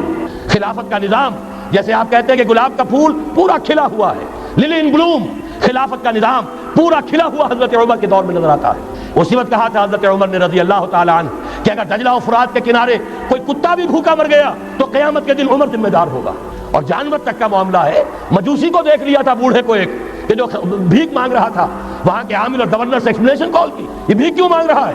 جب یہ جوان تھا, کام سکتا تھا, تم اس سے جزیہ لے رہے تھے, اب یہ بوڑھا ہو گیا ہے, کما نہیں سکتا, تم نے اسے بھکاری بنا دیا ہے, اس کا وظیفہ مقرر کرو. ظاہر بات ہے غیر مسلم ٹیکس دیں گے, مسلمان زکوٰۃ دیں گے, مسلمانوں کے لیے زکوٰۃ سے کفالت عامہ ہوگی, غیر مسلموں کے ٹیکسوں کے ذریعے سے. وہی نظام جو آج یورپ میں ہے, اسکینڈینیوین کنٹریز میں ہے, برطانیہ میں ہے, ان امپلائمنٹ الاؤنس ہے, یا یہ کہ اور ویلفیئر کا نظام ہے. لیکن اسلام کا مکمل ترین ویلفیئر نظام زکوٰۃ کے تحت ہے, اور اس میں گارنٹی ہے ہر شہری کی بنیادی ضروریات انڈر ریٹن, ان کی ذمہ داری ریاست کے ذمہ. حضرت عمر ہی کا زمانہ تھا کہ لوگ اپنی زکوٰۃ لے کر پھرتے تھے, لینے والا کوئی نہیں ہوتا تھا. اس کا بھی میں مسئلہ آپ کو سمجھا دینا چاہتا ہوں. میں نے تو عرض کیا تھا, میں تو مدرس ہوں, عوامی مقرر نہیں ہوں. میں تو چاہتا ہوں آپ چیزیں سمجھ کر اور ان کا علم آپ کا جو ہے حاصل کر کے اٹھیں, لوگوں کو پھر پہنچائیں. یہ کیسے ہو گیا جبکہ زکوٰۃ جو ہے وہ تو اسلامی ریاست میں نظام خلافت میں حکومت لیتی ہے؟ پھر کیسے ہو گیا کہ لوگ اپنی زکوٰۃ لے کر پھر رہے, لینے والا کوئی نہیں؟ اس کو بھی جان لیجئے. جیسے زمین کی 2 قسمیں میں نے بیان کی, خراجی اور عشری, ایسے ہی زکوٰۃ کے قابل جو مال ہے اس کی بھی 2 قسمیں ہیں. اموال باطنہ, گھروں میں رکھی ہوئی کوئی نقدی ہے, کوئی زیور ہے, کوئی اور ایسی چیزیں ہیں, یہ اموال باطنہ کہلاتی ہے. اس کی زکوٰۃ جبراً حکومت نہیں لے گی. اگر اس کی زکوٰۃ جبراً حکومت لے تو گھروں کی تلاشیاں لینی پڑیں گی, جا کے تکیے پھاڑ پھاڑ کے دیکھنے پڑیں گے کہ کہیں کچھ رکھا ہوا تو نہیں ہے. یہ معاملہ مسلمانوں کی ان کی اپنی نیت پر, ایمان پر, اللہ کے ساتھ ان کے خلوص و اخلاص پر چھوڑ دیا. ہاں اموال ظاہرہ, دکان میں 5 لاکھ کا مال پڑا ہے, 2.5% دے دو. گودام میں 10 لاکھ کا مال پڑا ہے, 2.5% دے دو. تمہارا کارخانہ ہے بہت بڑا, اس کی زمین معاف, بلڈنگ معاف, مشینری معاف, ٹولز معاف, لیکن جو سرمایہ چل رہا ہے, چاہے وہ خام مال پڑا ہے چاہے فنشڈ, ٹوٹل کی مالیت کے اوپر 2.5% دے دو. یہ ہے زکوٰۃ جس کو بدنام کیا ضیاء الحق صاحب نے. صرف سود جو ہے, سود والا جو صرف بینکوں کے اندر ڈپازٹ ہے, اسے 2.5% لے کر اسے زکوٰۃ قرار دے دیا. حالانکہ وہ تو کوئی زکوٰۃ نہ ہوئی, سود کا کمیشن ہوا, اس کے سوا کچھ بھی نہیں. زکوٰۃ تو یہ ہے کہ ہر دکاندار, اور مجھے یقین ہے مسلمان دے گا, آپ اسے انکم ٹیکس جیسے لعنتی ٹیکس سے نجات دیجئے جس نے اسے جھوٹ بولنے پر مجبور کیا ہوا ہے. یہ لعنتی ٹیکس ہے در حقیقت کہ جس نے ہر شخص کو جھوٹا بننے پر مجبور کر دیا ہے. ان کو ختم کریں. زکوٰۃ تو مسلمان اپنے ایمان کے تقاضے پر دے گا, اور وہ دے گا اور خوشی سے دے گا. یہ آدھا یہ پورا نظام جو ہے اس کو اختیار کیا جائے زکوٰۃ کے, تو پوری ویلفیئر اسٹیٹ, دنیا کے بلند ترین معیارات کی ویلفیئر اسٹیٹ قائم ہو جائے, جو حضرت عمر نے کہا تھا کہ کوئی کتا بھی بھوکا پیاسا نہ رہے. اب آئیے تیسرا معاملہ سماجی. یہاں بھی 3 ہی باتیں کہوں گا. ترقی ہے, تعلیم ہے, ان میں کوئی رکاوٹ نہیں. خواتین کام کریں, کوئی رکاوٹ نہیں. کیا چیز نکالنی ہے؟ بے حیائی, بے حجابی, عریانی نکال دو. نصرت اللہ کی طرف سے برکت جماعت پر آتی ہے, افراد پر نہیں آتی. جمع ہو جاؤ. حضرت عمر نے تو جو اثر نقل فرمایا وہ آخری درجے کا ہو سکتا ہے. لا اسلام الا بالجماعہ, ولا جماعہ الا بالامارہ, ولا امارہ الا بالسماع, ولا سماع الا بالاطاعہ. اسلام ہے ہی نہیں جماعت کے بغیر, اور جماعت نہیں ہے عمارت کے بغیر. عمارت بغیر اس کے بغیر نہیں ہو سکتی کہ ان کا حکم سنو, اور سننے کا کچھ حاصل نہیں جب مانو نا. اسی لیے فرمایا آمرکم بخمس, مسلمانوں میں تمہیں 5 باتوں کا حکم دے رہا ہوں. اللہ امرنی بہن, اللہ نے مجھے ان کا حکم دیا ہے. بالجماعت والسمع والطاعت والہجرت والجہاد فی سبیل اللہ. تفصیل میں جانے کا موقع نہیں. دوسرا مرحلہ جماعت, ہم نے اسی اصول پر تنظیم بنائی, ہم نے اسی لیے اس کی بیعت کا نظام قائم کیا. نحن الذین بایعوا محمدا علی الجہاد ما بقینا ابدا. صحابہ کہتے بایعنا رسول اللہ صلی اللہ علیہ وسلم علی السمع والطاعۃ فی العسر والیسر والمنشط والمکرہ وعلی حسرۃ علینا وعلی لا ننازع الامر اہلہ وعلی ان نقول بالحق اینما کنا لا نخاف فی اللہ لومۃ لائم۔ پھر صدمے کی بات کہہ رہا ہوں، کوئی مذہبی جماعت سوائے تنظیم اسلامی کے نہیں ہے جس نے اس مسنون طریقے تنظیم کو اختیار کیا ہو۔ اللہ کا شکر ادا کرتے ہوئے کہہ رہا ہوں، تحدیثاً للنعمہ کہہ رہا ہوں، اس بیعت کی سنت کو تازہ کیا ہم نے، جماعت بنائی ہم نے۔ ہمارے ہاں بیعت رہ گئی تھی صرف پیری مریدی کی بیعت، صرف اصلاح نفس کی بیعت۔ اصل بیعت وہ در حقیقت جو مسنون بیعت ہے وہ بیعت جہاد ہے، وہ بیعت جماعت ہے، تاکہ اللہ کے دین کو قائم کرنے کے لیے، خلافت کو برپا کرنے کے لیے اجتماعی جدوجہد کی جا سکے۔ اس کے بعد یہ جماعت کیا کرے گی؟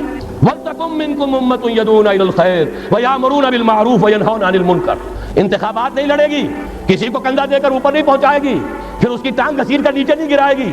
یہ دھندے نہیں کرنے، یہ کھیل نہیں کرنے، ادھر جانا ہی نہیں۔ یہ تو ایک ہی تھیلی کے چٹے بٹے، یہ ایک ہی نظام، دونوں امریکہ کے یکساں غلام، دونوں جو ہے اسی سیکولرزم کے کا دودھ پی کر، سود کا دودھ پی کر کوئی جمع ہوا ہے، اور کوئی جاگیرداری کی گھٹیاں اس کی گھٹی میں پڑی ہوئی ہیں، یہ اس کی پیداوار ہے۔ ان میں سے کسی کے ساتھ کوئی خیر نہیں ہے، لیکن یہ ہے کہ الیکشن تو جب بھی کراؤ گے وہی آئیں گے۔ لاکھ آپ تیسری قوت بننے کی امید میں ایئر مارشل اصغر خان بوڑھے ہو گئے، دور اسکار ہوئے، از عمر رفتہ ہوئے۔ اب قاضی حسین احمد صاحب تیسری قوت بننے کی فکر میں آئے تھے، کبھی وہ طاہر القادری صاحب تیسری قوت بننے کی فکر میں آئے تھے۔ جب تک یہاں جاگیردارانہ نظام ہے، کون سی تیسری قوت آ سکتی ہے؟ مت ماری گئی ہے، عقلیں جو ہیں بیچ کھائی ہیں، کیا ہوا ہے؟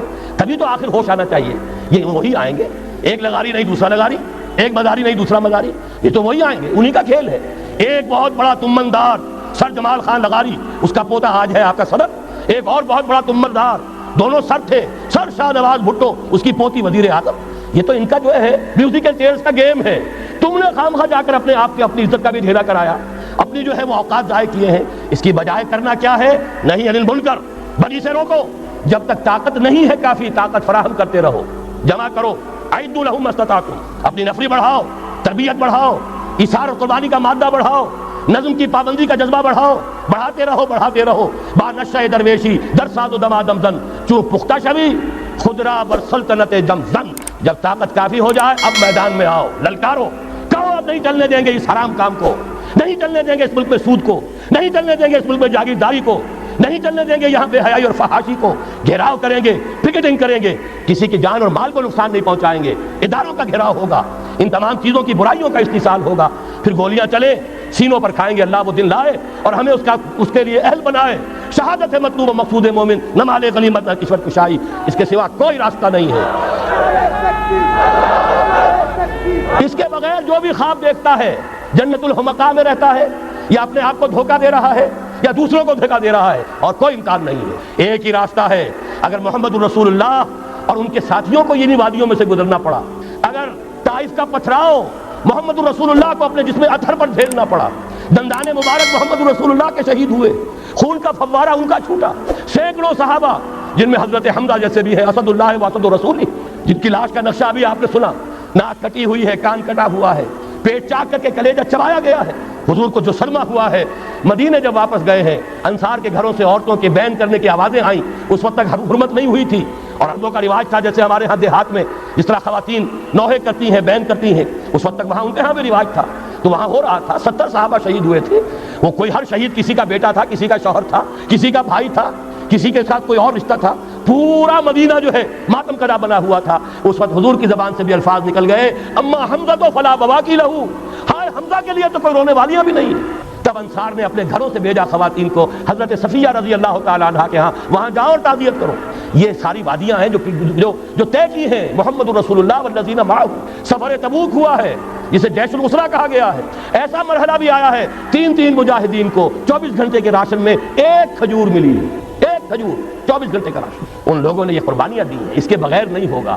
تو ظاہر بات ہے اس کے لیے پہلے تیاری، کچے پکے لوگ اگر لے آئے تو خاک میں مل اور آگ میں جل، جب خشت بنے تب کام چلے۔ ان خام دلوں کے عنصر پر بنیاد نہ رکھ، تعمیر نہ کر۔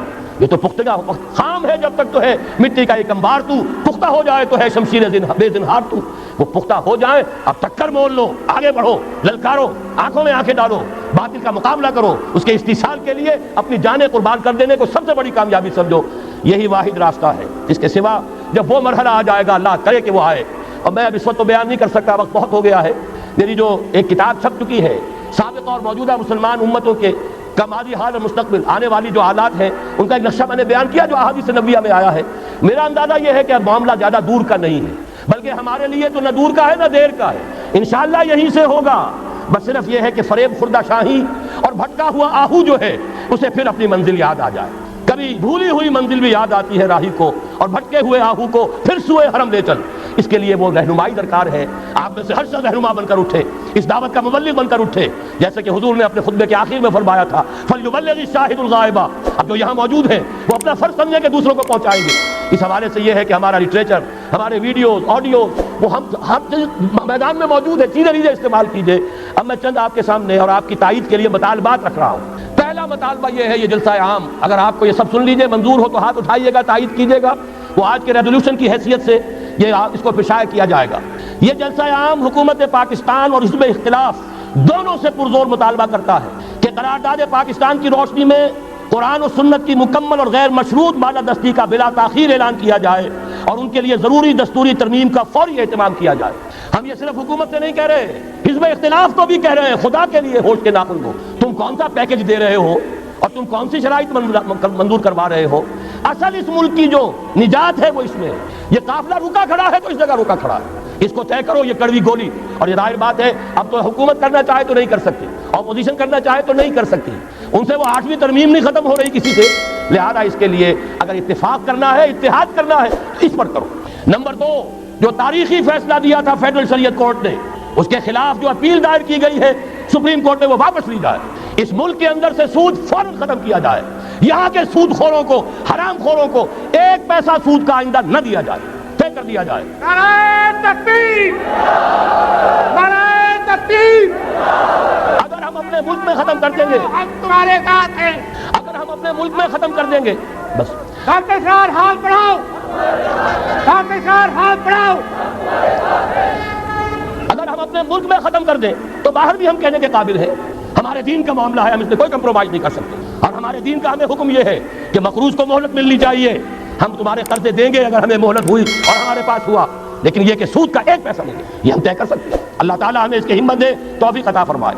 تیسرا مطالبہ، نام نہاد بیرونی سرمایہ کاری کی صورت میں ڈالر کا سیلاب امڑ آنے کے منصوبے پر یہ اجتماع انتہائی تشویش کا اظہار کرتے ہوئے یہ مطالبہ کرتا ہے کہ پاکستان کو اپنے پاؤں پر کھڑا کرنے کے لیے ملکی وسائل اور مقامی صنعتوں کے بھرپور طور پر بروئے کار لانے کا اہتمام کیا جائے. یہ باہر کا سرمایہ نہیں چاہیے، اس کے پیچھے لعنت ہے. نعیم صدیقی صاحب کی نظم خدا کرے یہاں کے نوجوان سب یاد کر لیں، تو آئے تو ڈالر، آئے گا ربا بھی، پھیلے گا زنا بھی. یہ ساری بدماشیاں جو ہے اس ڈالر کے ساتھ آئیں گی، جس کو کہ ہم سمجھ رہے ہیں بہت بڑی کامیابی ہے. سابقہ حکومتوں کے وزیر خزانہ جا کر کچھ قرضہ لے آتے تھے، بڑے پھولے نہیں سماتے تھے، سود میں اور بلا کر آتے تھے قوم کو اور ملک کو. اور آج اگر کوئی سرمایہ دار لے آئے تو معلوم ہوا کہ بہت بڑی کامیابی ہو گئی.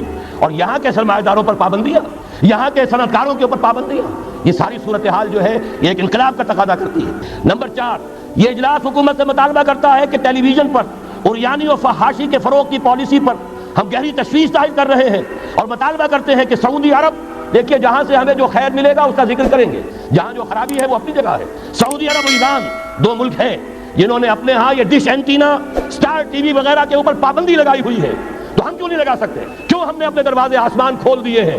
یہ اوپن سکائی کر دیا ہے. ہمارے ہر گھر کے اندر پہنچ جاؤ، اپنا ذہن پھیلاؤ، اپنا تمدن، اپنی تہذیب جو ہے اس کے فروغ کے لیے ہمارے بچوں کے ذہن تمہارے لیے کھلے ہیں، ایکسپوزڈ ہیں. ہماری خواتین کے ذہن تمہارے لیے کھلے ہیں. بہرحال، اور جو پاکستان کا اپنا ٹیلی ویژن ہے نہ کرے. نمبر 5، یہ اجتماع حکومت کی بہبود آبادی کے نام پر چلائی جانے والی مہم جس میں آبادی کو کنٹرول اختیار کرنے کی ترغیب دی گئی ہے اس کی پرزور مذمت کرتا ہے. نمبر 6، فیڈرل شریعت کورٹ پر جو پابندی لگائے رکھی ضیاء الحق نے بھی، اب فوت ہو گیا ہے، اللہ اسے معاف کرے، ہم یہی کہیں گے. لیکن یہ کہ میں نے تو ان سے زبانی کہا تھا رو در رو کہ آپ اپنے ماتھے پر کلنک کا ٹیکا لے کر پھر رہے ہیں. وہ چوکے، یہ 5 لیکن آخری اتمام حجت کے لیے میں نے ان سے کہا کہ آپ نے فیڈرل شریعت کورٹ بنائی، آپ کے ہینڈ رحمہ اللہ بہت نیک، بہت درویش منش انسان تھے، آپ نے انہیں بنایا ہے جج. پیر کرم شاہ صاحب وہ آپ کے بنائے ہوئے ہیں، تقی عثمانی صاحب آپ کے بنائے ہوئے ہیں، لیکن آپ نے فیڈرل شریعت کورٹ کے ہاتھ میں ہتھکڑی ڈال دی. آئینی قوانین پر بھی بات نہیں کر سکتے، اس میں کوئی غیر اسلامی اگر شک ہے اس کے خلاف بھی فیصلہ نہیں کر سکتے. میں یہ نہیں کہتا کہ جو میں کہتا ہوں وہ کیجئے. اس وقت تک غلام احمد پرویز زندہ تھے، میں نے کہا پرویز صاحب جو بنانے والے ہیں ایوب خان کے زمانے میں آئینی قوانین کے، وہ بھی زندہ ہے. عدالت میں جائیں ثابت کر دیں کہ کتاب و سنت کے مطابق ہے قانون، چشم ماں روشن دل ماشاد۔ لیکن آپ نے شریعت کوڈ بنائی اور اس پر پابندی لگا دی، کہنے لگے پھر ان خواتین کو کون مطمئن کرے گا؟ میں نے کہا بس یہی آپ کی سوچ کا معیار ہے تو آپ کا راستہ اور میرا اور، یہ استعفیٰ حاضر ہے۔ السلام علیکم۔ 2 مہینے کا جرم میں نے ضرور کیا تھا، وہ وی آئی پی ٹریٹمنٹ انجوائے کیا تھا، میں بھی شورا کا رکن تھا، کوریڈورز آف پاور میں کوئی 2-4 مرتبہ جانا ہوا ہے، اللہ معاف فرمائے، ورنہ یہ کہ اس سے زائد تو اس کوچے سے میرا کوئی تعلق نہیں رہا۔ 5 جولائی 82 کو میں نے استعفیٰ دیا ہے، اور پھر اسی مہینے الہدا کے پروگرام کا گلا گھونٹ دیا گیا ہے۔ ہاں میں ہاں ملاؤ تو ٹی وی بھی کھلا ہے اور تمہارے لیے سب کچھ ہے، اور ہاں میں ہاں نہ ملاؤ، ہم سے حق بات منواؤ تو دروازے بند ہیں۔ لیکن مجھے کوئی تشویش نہیں ہوئی، پسند نہیں ہوئی، مجھے کام کرنا ہے، مجھے اپنی زندگی لگا دینی ہے، جو موقع ہوگا اس سے فائدہ نہ اٹھاؤں تو مجرم، اگر موقع نہیں ہے تو جو کچھ وسائل دستیاب ہے ان سے کام جاری رکھوں گا۔ سن 82 کے بعد سے 12 برس اور گزر گئے ہیں، میں نے تو اپنا خون پسینہ اسی کام کے لیے کیا ہوا ہے، لہذا مجھے کوئی تشویش نہیں۔ تو یہ مطالبہ کرتے ہیں ہم کہ فیڈرل شریعت کوڈ پر سے عائلی قوانین کے بارے میں پابندی ختم کی جائے۔ نمبر 7، زنا، قذف اور ارتداد کی شرعی حدود نافذ کی جائیں۔ یہ سارا مسئلہ جو ہمارے یہاں اٹھا ہوا ہے، پوری عیسائی دنیا، پوپ صاحب، امریکہ صاحب، اور وہ ایک عیسائی کے اوپر مقدمہ قائم ہو گیا جبکہ اس نے کہ حضور صلی اللہ علیہ وسلم کی شان میں گستاخی کی ہے، پوری دنیا جاگ اٹھی ہے۔ یہی ہے در حقیقت ابلیس کو یورپ کی مشینوں کا سہارا۔ در حقیقت جب تک، اور مجھے حیرت ہوتی ہے، اس مرتبہ تو اللہ کا شکر ہے کہ جو ختم نبوت کانفرنس ہوئی ہے ربوہ میں، انہوں نے مطالبہ کیا ہے، آج سے پہلے تو یہ مطالبہ کرنے کی ہمت نہیں ہوئی تھی، قتل مرتد کی سزا جب تک نافذ نہیں کی جائے گی یہ فتنے کبھی ختم نہیں ہوں گے، نہ قادیانیت کو فروغ جو ہے ختم ہوگا، نہ اس کو بریک لگ سکے گی، نہ اور جو عیسائیت کا یہاں پر فروغ ہو رہا ہے۔ قتل مرتد، اسلام میں مرتد کی سزا قتل ہے، جب تک کہ آپ اس کو نافذ نہیں کریں گے یہ فتنے بڑھتے رہیں گے، ان کا سد جواب نہیں ہو سکے گا۔ اسی طریقے سے فورن پالیسی کے ضمن میں 3 باتیں، بلکہ فورن کیا وہ تو ہماری اندرونی بھی ہے۔ یہ اجلاس حکومت سے مطالبہ کرتا ہے، ہمیں اللہ کا حکم ہے اعدوا لهم ما استطعتم، طاقت فراہم کرو، حکم ہے، فرض ہے، واجب ہے، اور اللہ تعالیٰ کا بڑا کرم ہے، اس نے ہمیں ایٹمک نو ہاؤ، اس کی صلاحیت عطا کر دی ہے، واحد ملک ہے دنیا کا، اور یہ بھی ثابت کرتا ہے یہ واقعہ بھی اللہ تعالیٰ کی مشیت میں کوئی بڑا رول ہے اس ملک کے لیے۔ اپنی خودی پہچان، اے مسلم پاکستان، اپنے مقام و مرتبے کو پہچانو۔ 400 سال سے مجددین امت کی بارش فوار تم پر پڑتی رہی ہے، تم نے اس کا حق ادا کیا، اس کے بارے میں غور و فکر کرنا چاہیے۔ بہرحال یہ اللہ نے ہمیں توفیق دی ہے، اس کو بھرپور طریقے پر اسے آگے بڑھایا جائے، کسی بھی درجے میں رول بیک نہ کیا جائے۔ ایک اور مطالبہ، کشمیر کے معاملے میں ہرگز یو این او یا یو این او کے کوئی سیکریٹری جنرل یا یو این او کی کوئی بھی ثالثی قطعاً قبول نہ کی جائے۔ یو این او امریکہ کا زر خرید اور امریکہ یہودیوں کا غلام، لہذا اگر اس طرف آپ نے رخ کیا یہ کشمیر کچھ اور ہو جائے گا، یہاں کوئی اسرائیل وجود میں آ جائے گا، کوئی یہودیوں کو اور امریکن کو قدم دبانے کا موقع مل جائے گا۔ آپ کو معلوم ہے آج نجد کی سرزمین میں امریکہ کی فوجیں آ کے ڈیرا ڈال کے بیٹھ گئی ہیں، جہاں سے نکالا گیا تھا اخرجوا اليهود والنصارى من جزیرۃ العرب، نکال باہر کرو ان کو۔ لیکن یہ کہ ان کی ڈپلومیسی، جس طریقے سے دانا پھینکا، جال بچھایا، صدام کو پھانسا، اس کے بعد جو کچھ کیا ہے، برکس نکالا عراق کا، اور عراق کا تو جو برکس نکلا سو نکلا، وہ اپنی فوجیں لا کر وہاں بٹھا دی، سارا تیل اب ان کے قبضے میں ہے۔ یہی معاملہ ہوگا یہاں، ہندوستان اور پاکستان دونوں دیکھتے رہ جائیں گے بلیوں کی طرح، اور وہ بندر چچا سام بندر جو ہے ساری روٹی خود کھائے گا، کسی کے ہاتھ کچھ نہیں آئے گا۔ راستہ دوسرا ہے، بھارت کے ساتھ براہ راست گفتگو کرو، انہیں بھی ہوش آ جائے، کچھ آ چکا ہے، نظر آ چکا ہے، کشمیر کے حریت پسندوں نے ان کے ہوش ٹھکانے کر دیے ہیں، لیکن یہ کہ بہرحال باہمی گفتگو، اور اگر کوئی ثالثی کسی درجے میں، کوئی گڈ آفیسز، کوئی بھی ہمیں ذریعے درکار ہے تو جو پڑوسی ممالک ہیں ایران اور چین، ان کی مدد حاصل کر کے کوئی مفاہمت جو ہے لوکل طے کی جائے۔ یونائٹڈ نیشنز جو امریکہ کا زرخرید ہے، اس کا خانہ زاد ہے، اور امریکہ کہ جو یہودیوں کا اسیر ہے، اس کے ذریعے سے کوئی خیر نہیں آ سکتا۔ اور آخری مطالبہ، چاہے سارے عرب ملک اسرائیل کو تسلیم کر لیں، پاکستان کبھی نہ کرے، اس لیے کہ پاکستان اسرائیل کے طور پر وجود میں آیا ہے، اللہ نے اسے اسرائیل کے وجود میں آنے سے 1 سال قبل وجود بخشا ہے، ہم کبھی تسلیم نہیں کریں گے۔ اصل میں تو جنگ ہمیں کرنی ہے، مقابلہ ہمیں کرنا ہے، وہاں تک تو ہماری فوجیں جائیں گی، حضرت مسیح کے ساتھ ہو کر لڑیں گی، حضرت مہدی کی مدد کریں گی، یہ سارا کا سارا رول تو اللہ نے ہمارے لیے رکھا ہے، لہذا کسی صورت عرب کر لیں، مجبور ہو چکے ہیں، بے بس ہو چکے ہیں، ان کا معاملہ جو بھی ہے وہ جانے، لیکن چاہے وہ تسلیم کر لیں، اسرائیل کو کسی صورت میں پاکستان تسلیم نہ کرے۔ تلک عشرۃ کاملہ، یہ وہ 10 مطالبے ہیں، آپ کو یہ سارے کے سارے منظور ہیں، آپ کی طرف سے ان کو پیش کیا جائے، اللہ کرے کہ سننے والوں کے کان بھی کھل گئے ہوں اور انہوں نے بھی یہ بات سن لی ہو۔ آخر میں چند اعلانات ہیں، جیسا کہ میں نے عرض کیا، جو کام بھی ہم کر رہے ہیں اب آپ اس میں شریک ہوں، تنظیم اسلامی کو سمجھیے، دل کھل جائے اس میں شریک ہو جائیے، تحریک خلافت کا مطالعہ کیجیے، دل کھلے اس میں شامل ہو جائیے، ورنہ یہ باتیں صحیح لگ رہی ہیں انہیں تو پہنچائیے۔ یہ 4 ورقہ جس میں احادیث ہیں، آیات ہیں، انہیں ہزاروں کی تعداد میں لے جائیے، پہنچائیے، تاکہ مسلمانوں کے حوصلے بلند ہوں۔ اور یہ کہ کل اور پرسوں 2 منٹ بیٹھ جائیے، کیا اتنی قیامت آ جائے گی؟ تشریف رکھیں ذرا، کوئی گڑبڑ نہ کیجیے، تھوڑی دیر کے لیے بیٹھیے۔ ایک بہت بڑی تشویش جو تمام مسلمانوں کو رہتی ہے، آپ کو لیفلیٹ یہاں ملا ہوگا، مذہبی جماعتیں ایک پلیٹ فارم پہ جمع نہیں ہوتی۔ میں نے آج سے 10 سال پہلے بھی کیا تھا، اپنے مذہبی فکر کو پیش کر کے تمام علماء کو دعوت دی تھی، آئیے تنقید کیجیے، میرے ساتھی موجود ہیں، میرے خیال میں کوئی غلطی ہے ان کے اوپر واضح کیجیے۔ اب ہم نے پھر یہ کیا ہے، کل اور پرسوں 2 دن ہم نے ان جماعتوں کو جو انتخابی چکر میں ہے، ان سے ہمارا کوئی سروکار نہیں، وہ راستہ ہی اور ہے، اس کے تقاضے کچھ اور ہیں، اس کی صغرا کبرا اور ہے، وہ منزل ادھر کی ہے یا ادھر کی ہے۔ لیکن جو جماعتیں یا ادارے انقلابی طریقہ کار کے قائل ہیں اور کسی درجے میں عامل ہیں، کوئی اجتماعی ہیئت بنائی ہے، مولانا محمد اکرم آوان، تنظیم الاخوان، رب کی دھرتی رب کا نظام، اس کو لے کر اٹھے، اللہ تعالیٰ جو ہے ان کو اور توفیق دے۔ اسی طریقے سے کراچی میں، ویسے وہ عرف عام میں میرے نزدیک تو یہ تمام چیزیں جو ہیں بے معنی ہیں، مسلمان ہیں، لیکن بریلوی مکتب فکر جو کہلاتا ہے، اس کے ایک بہت بڑے عالم دین ہیں مفتی سید جمال الدین صاحب، اور جنہوں نے ایک تحریک اسلامی انقلاب پاکستان شروع کی ہے، وہ بھی تشریف لا رہے ہیں۔ اور اسی طریقے سے میجر منہاج صاحب کی آپ نے تقریریں ٹیلی ویژن پر سنی ہوں گی، تحریک فہم القرآن انہوں نے شروع کی ہے، وہ بھی ہمارے ہاں تشریف لائیں گے۔ اہل حدیث حضرات کا جو ایک بڑا جلسہ ہو رہا ہے یا ہو رہا تھا، امیر ہیں پروفیسر محمد سعید صاحب، ہم نے انہیں بھی دعوت دی ہے۔ یہ دیکھ لیجئے، ہمیں آج تک کسی نے دعوت نہیں دی ہے، ہم دعوت دیتے ہیں، ہم بلاتے ہیں، آئیے بات کیجئے، ہمیں سمجھائیے، ہو سکتا ہے کہ بہتر طریقہ ہو، ہے جستجو کے خوب سے ہے خوب تر کہاں، آپ کے پاس کوئی بہتر بات ہے تو الحکمت و دالت المومن، حکمت اور دانائی کی بات تو مومن کی گمشدہ متاع ہے، ہم قبول کریں گے۔ کل اور پرسوں کے یہ 2 پروگرام ہیں، لیفلیٹ آپ کو مل چکا ہوگا۔ اور آخری بات یہ، اس سال 7 اگست کو، اب کتنے دن ہو گئے، 2.5 مہینے ہو گئے، کانفرنس ہوئی حزب التحریر کی لندن میں، پوری دنیا میں تہلکہ مچا، پوری مغربی دنیا میں، سٹار ٹیلی ویژن اور BBC اور نہ معلوم کس پر یہ خلافت کانفرنس، ایک اس کا غلغلہ بلند ہو گیا۔ اللہ نے مجھے بھی وہاں پہنچا دیا، من نیز حاضر می شون، تفسیر قرآن در بغل پہنچ گیا، 1 گھنٹے کی وہاں تقریر کی، جو حضرات یہاں انہوں نے ویڈیو دیکھا ہوگا۔ لیکن اب میں مشکور ہوں، وہاں جن لوگوں نے وہ کانفرنس منعقد کی، جو اذان خلافت وہاں دی ہے، ان کے جو ٹاپ کے 2 لیڈر ہیں اور 2 اور ان کے ساتھی، وہ کل پاکستان آ رہے ہیں ہمارے اس اجتماع میں شرکت کے لیے۔ چنانچہ کل اور پرسوں جو گارڈن ٹاؤن میں، نیو گارڈن ٹاؤن میں جو قرآن آڈیٹوریم میں جو ہمارے اجلاس ہو رہے ہیں، ان میں وہ حضرات بھی شریک ہوں گے۔ یہ 2 عوامی پروگرام ابھی اور ہیں، آج کی رات آپ نے وقت نکالا ہے، کل اور پرسوں کی رات بھی، اور وہ اتنی دیر نہیں ہوگی، مغرب کے فوراً بعد شروع ہوگا، اور عشاء ہم فارغ ہو کر پڑھ لیں گے، زیادہ تاخیر نہیں ہوگی، ان پروگراموں میں شریک ہوں۔